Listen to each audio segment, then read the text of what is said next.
Are you ready for the true story of the Three Little Pigs? By A. Wolfe, as told to the author John Sieska.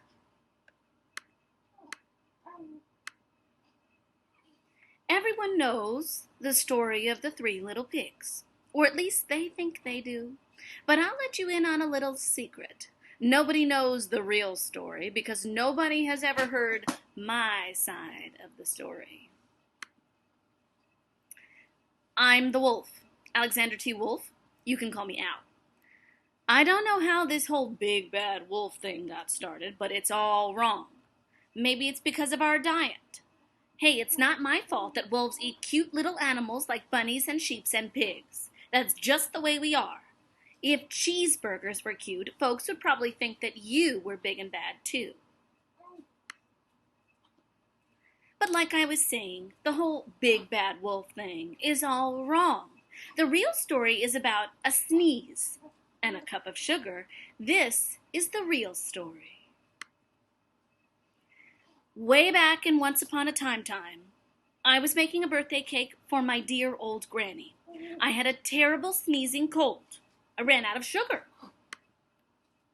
So I walked down the street to ask my neighbor for a cup of sugar. Now this neighbor was a pig, and he wasn't too bright either. He had built his whole house out of straw. Can you believe it? I mean, who in his right mind would build a house of straw? So of course, the minute I knocked on the door, it fell right in.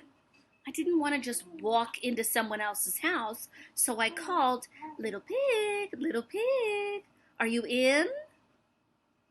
No answer. I was just about to go home without the cup of sugar for my dear old granny's birthday cake when my nose started to itch. And I felt a sneeze coming on, and I huffed, and I snuffed, and I sneezed a great sneeze. Boo!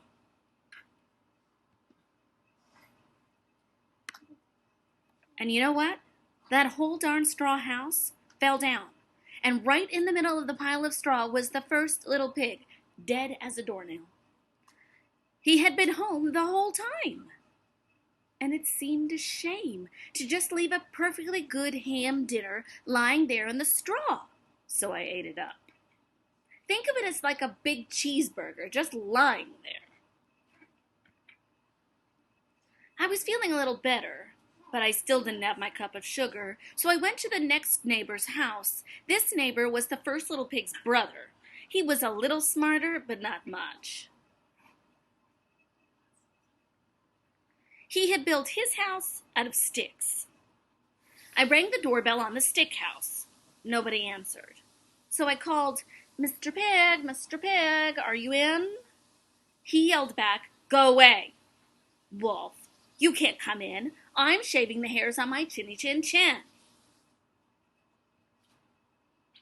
I had just grabbed the doorknob when I felt another sneeze coming on, and I huffed, and I snuffed, and I tried to cover my mouth, but I sneezed a great sneeze. And you're not going to believe it, but this guy's house fell down, just like his brother's. And when the dust cleared, there was the second little pig, dead as a doornail. Wolf's honor. Now, you know that food will spoil if you leave it out in the open, so I did the only thing there was to do. I had dinner again. Think of it as a second helping. I was getting awfully full, but my cold was feeling a little better, and I still didn't have a cup of sugar for my dear old granny's birthday cake. So I went to the next house. This guy was the first and second little pig's brother. He must have been the brains of the family because he had built his house out of bricks. I knocked on the brick house. No answer. So I called, Mr. Pig, are you in?" And do you know what that rude little porker said to me? "Get out of here, Wolf. Don't bother me again." Rude. Talk about impolite. He probably had a whole sack full of sugar, and he wouldn't even give me one little cup for my dear, sweet old granny's birthday cake. What a pig. I was just about to go home and maybe make a nice birthday card instead of cake. When I felt my cold coming on, I huffed, and I snuffed, and I sneezed again. Then the third little pig yelled, "And your old granny could sit on a pin." Now, I'm usually a pretty calm fellow, but when someone talks about my granny like that, I go a little crazy. So when the cops drove up, of course I was trying to break down this pig's door, and the whole time I was huffing and puffing and sneezing and making a real scene. The rest, as they say, is history. The news reporters found out about the 2 pigs I had for dinner.